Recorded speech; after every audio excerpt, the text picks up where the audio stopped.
Hey, it's your girl Brittney, and I'm back with another video. If you are new to this channel or this is your first time watching one of our videos, welcome. If you are returning, hey, thank you for coming back. Before we get in today's video, I just want y'all to get into my tea for the day. Hold on, let me see. Make sure y'all can read all of it. Yes. It says SLP, SLpreneur. Okay. It says speech language pathologist, private practice owner, service provider, contractor, economic empowerer. Also see boss. Yes, I'm bossy. No, I'm just playing.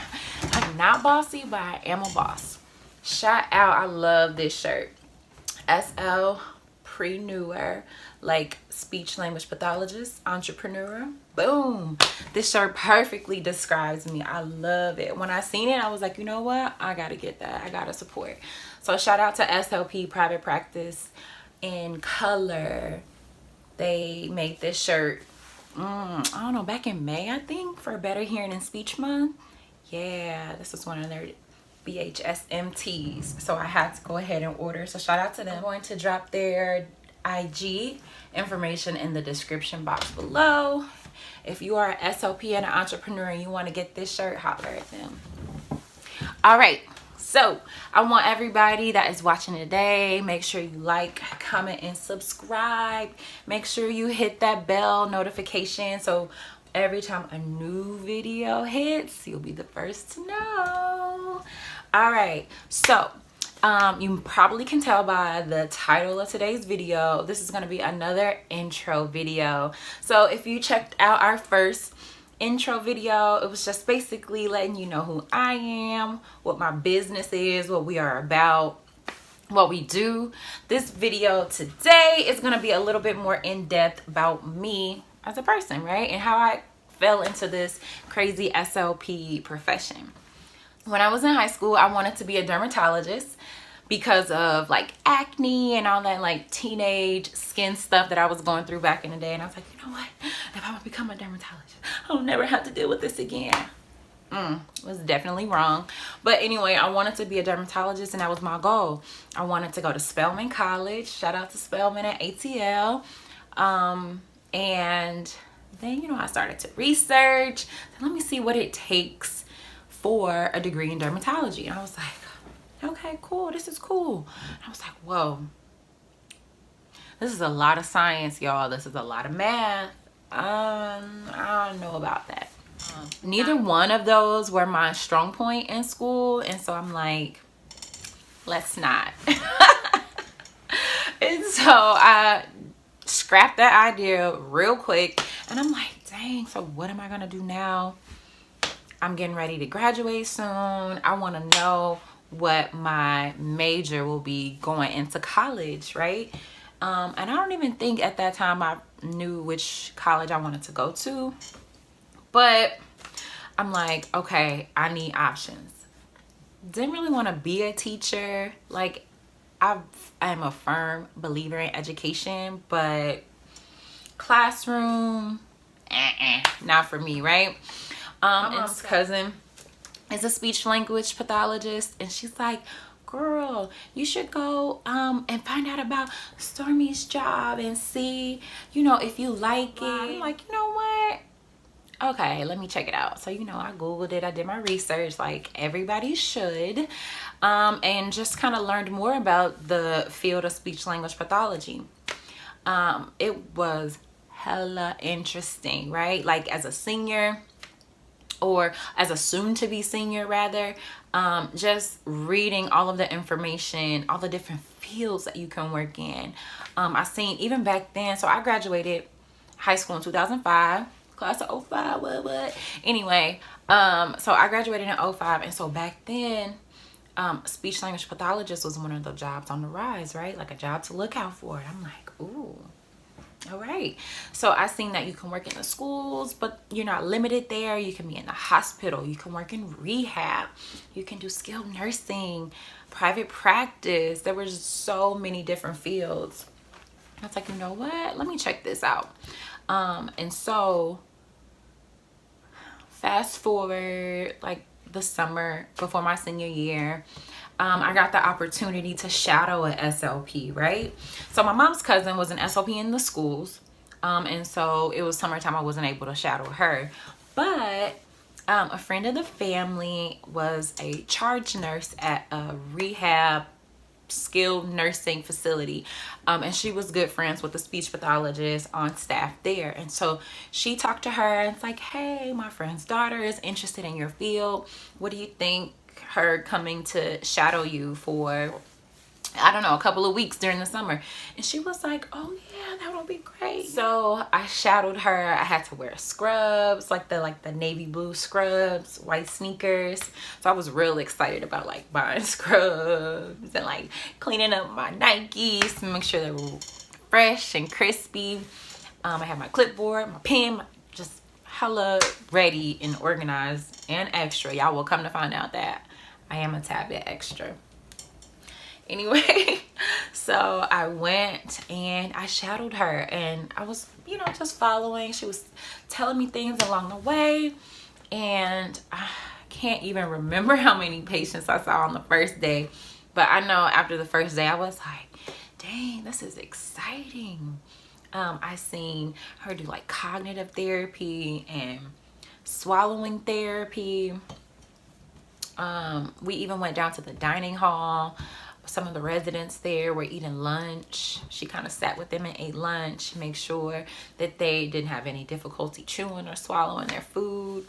It was pretty cool. And so I did that for 2 weeks, and I was like, you know what? I think I like this. And so then from that point, I was like, that's it. I'm gonna be a speech language pathologist. I love English. I'm good in communications. I talk a lot. Hello. And then the observation that I was able to do for those 2 weeks, I was like, yeah, I'm sold.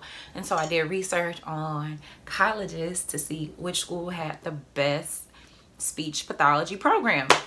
I knew from the jump that I wanted to go to a HBCU. Clearly, when I wanted to be a dermatologist, Spelman was at the top of my list. And so now that I changed my soon-to-be major to speech pathology, I was like, okay, so here we go. I looked at TSU, Tennessee State. I looked at Alabama A&M University. I looked at Southern. Yes, SU. So Tennessee State, Southern, Alabama A&M. I want to say I applied to Alabama State. I don't know. Don't tell any of my alumni friends, right? They'd be like, Britt, you did what? I didn't know, y'all. I didn't know back then, right? So I got accepted to all of those places, and I decided on Alabama A&M University, hey, home of the Bulldogs. That whole senior year, I was amped. I could not wait to leave for school. My mom was like, why you so excited to leave? Like you got it so bad here. Like, I wasn't ready to leave y'all, leave the family. I was just ready to start this new adventure. I told you I graduated from high school in 2005. So back then, Drumline was out. Like, I was all I was like, yes, HBCU life. Homecoming, marching band, step shows, yeah, like all of that. I was so thirsty, like I could not wait. I'm the oldest of two. I have a little brother, and so my parents were like, they were like low-key hurt that I was so ready to bounce, but it is what it is. And so yeah, Alabama A&M has one of the best CSD programs. So CSD stands for Communicative Sciences and Disorders, and so that's what my degrees are in. I got there in 2005. I graduated with my bachelor's in 2009, and immediately after graduation I went right into the grad program.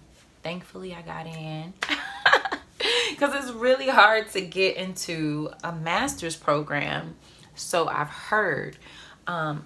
the programs tend to accept a smaller amount of students, and they're just like super competitive. So luckily I went to the same place I got my BS degree, and so I kind of, you know, knew the clinic director, I knew the professors, and so that was I guess maybe an edge. I don't know. Your girl also got good grades, so don't sleep on that GPA either. I mean, and the rest was history. So I got my bachelor's of science, I got a master's of science as well from Alabama A&M University. I had like a really good time in college. I really did. What all did I do there? So, you know, at most universities, when they have like homecoming, like they have the queen of the university, and the queen has a court. So I ran for, I don't know, maybe Miss Freshman or Miss Sophomore. This is a shame I cannot remember now.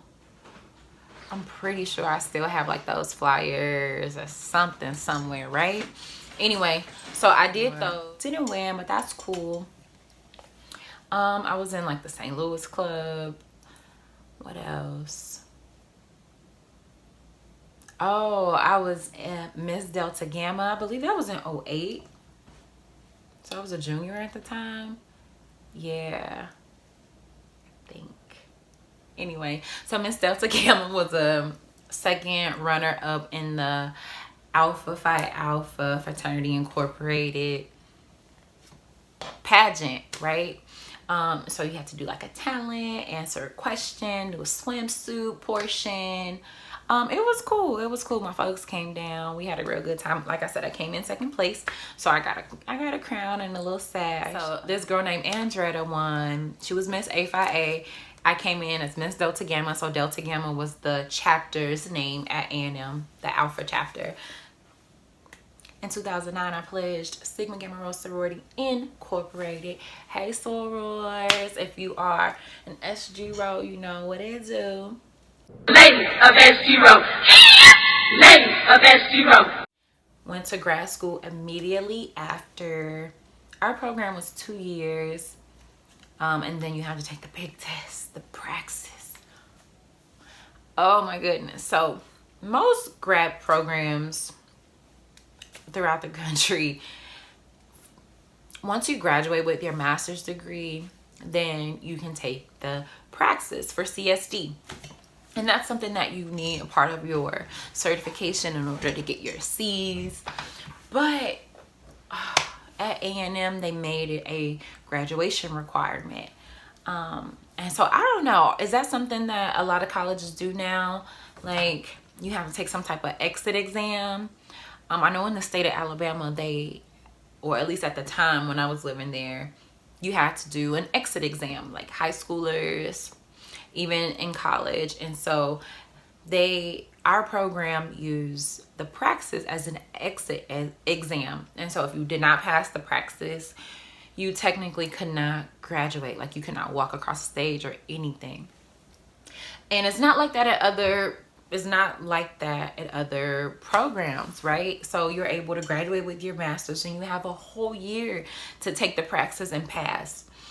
So as a CSD major, we have to complete something that's called a CFY, or clinical fellowship year, and that is your first year working as a speech pathologist in any setting, right? In the schools, in the hospitals, nursing home, rehab, or even in private practice. And so during this whole CFY year, while you're clocking those hours and being supervised, you also have the opportunity to take your praxis. Not at A&M, honey. So the first time that I took the praxis, I did not pass. So long story short, I did not pass. I did not pass for a while. Y'all, that was detrimental to me. Okay, I had this whole plan. I had a job offer after grad school down in Atlanta with this contract company. I went down there with my folks. I done picked out an apartment. I'm like, cool, I graduate May 2011. Got this job waiting for me. I got this place I'm gonna move into. Like, Then I didn't pass the test, and I was like, all right, cool, I'm gonna take it again. They only offer it one time a month, very similar to like the ACT or the GRE. And so didn't pass. All right, I'm gonna take it again. I feel like I took that test every month up until graduation. Still didn't pass. At that point, I had started to feel like, dang, like I am a failure. Like, what is happening here? Bear in mind, I was an excellent student, right? A's, B's, 3.8s, 4.0s every semester, every year from undergrad to grad. And I'm like, why can I not pass this test? I don't know, some people are just not good standardized test takers. Hi, my name is Brittney, and I'm not a good standardized test taker. And so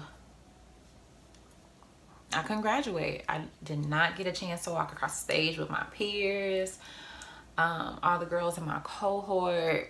It was sad, y'all. It was really sad. It's like, if I can't graduate, then if my degree is not conferred, if I don't have my degree, then I can't start my CF. If I can't start my CF, I'll never get my C's.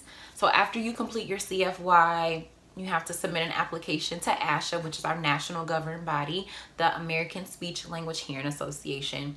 And so once you submit your paperwork to ASHA, then you are awarded your C's. These are your credentials that you sign behind your name, right? Very exclusive. Everybody like lives for their C's. 3 C's, certificate of clinical competence, right? And so everybody's like, you know, practicing signing their name with all the C's and the SOPs and the MS and all that behind your name. And it's like, I legit felt like a failure. It's like, how do I get these good grades? How do I pass these tests and these quizzes and externships? And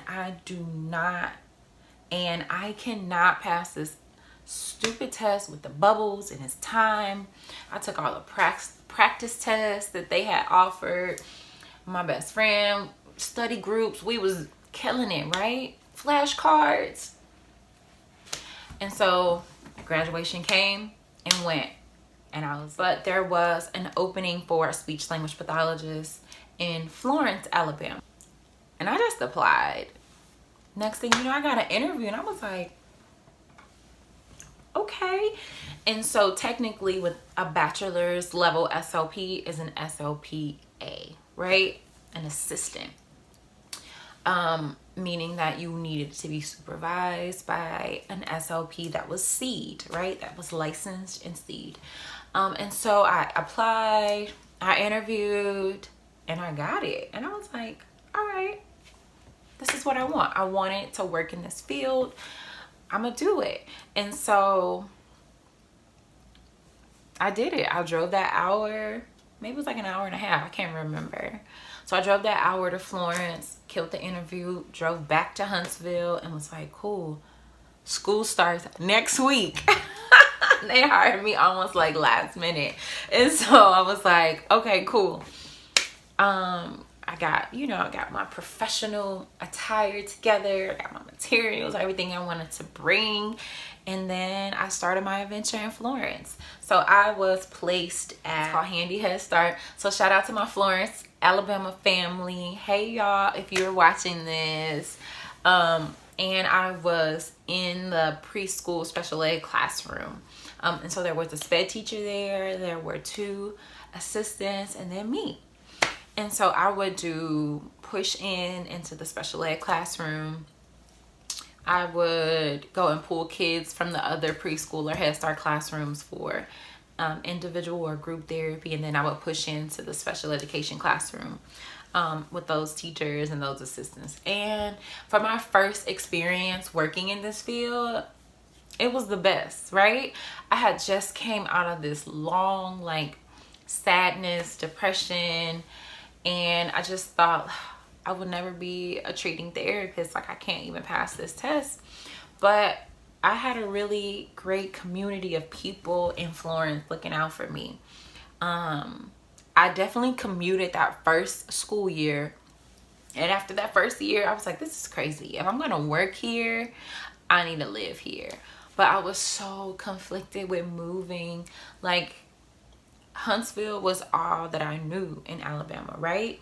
Like, I came there in 05. I lived on campus for a few years, and I moved off.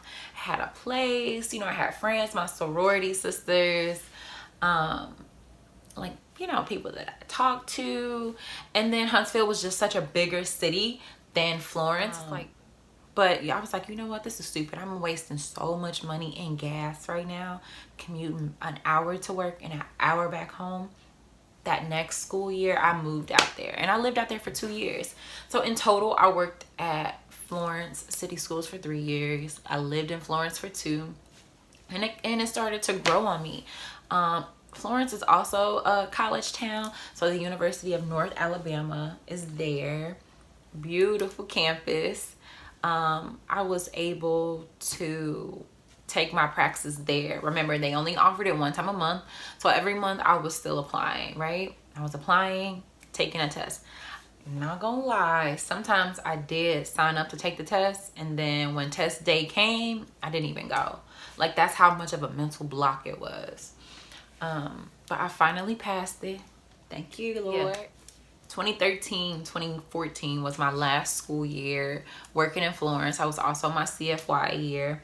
And so I had already been at that school for 2 years. So that last year working, where I was being supervised and getting my hours signed off on, went really smooth.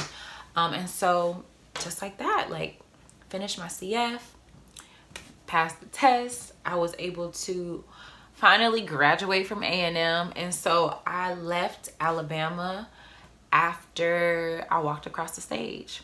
And that was in December of 2013.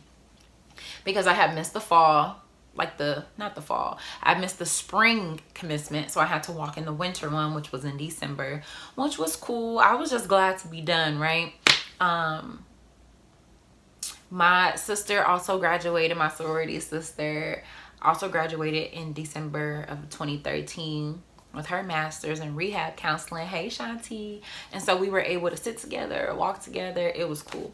And then so after that, I packed up the car, sold a lot of stuff, gave a lot of stuff away, and I'm back here in St. Louis. So I started with SLPS in 2014, and I'm still there today. And that's just a little background on me. I'm a district-wide diagnostician, so I am assigned to a cluster of schools in our district. Our district is pretty huge. And like I said, I see service pre-K all the way up to 12th grade. And so I go over to the schools. If there is a referral for an initial evaluation, I get the referral from that school-based team to see what type of assessment is needed. I go schedule an appointment to go test that student. I bring the test kits that I need. I bring some toys, some bubbles, some stickers. Depends on the grade and the age of the child that I'm testing. Always gotta be prepared, right? Gotta have some type of motivation for your kids to participate. Because sometimes you'll have those kids that will sit and then they'll answer questions and you'll flip pages and they'll point and they do everything that you need them to do for the assessment. But then you have those ones that are like, why I gotta be here? Or what is this for?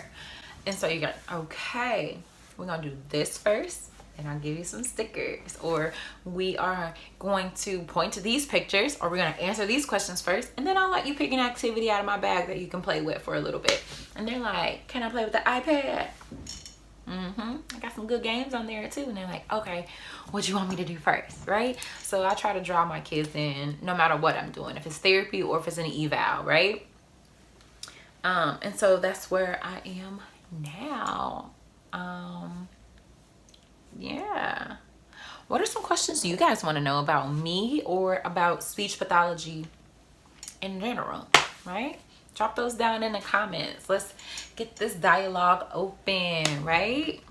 I want to thank you guys for watching this video to the end, learning a little bit more about me and about the profession. Don't forget to like, comment, and subscribe. Don't forget to hit that bell notification below so that when I post a new video, you'll be the first to know. All right, y'all, it's been real. Thank you for tuning in again, and I'll see you in the next one.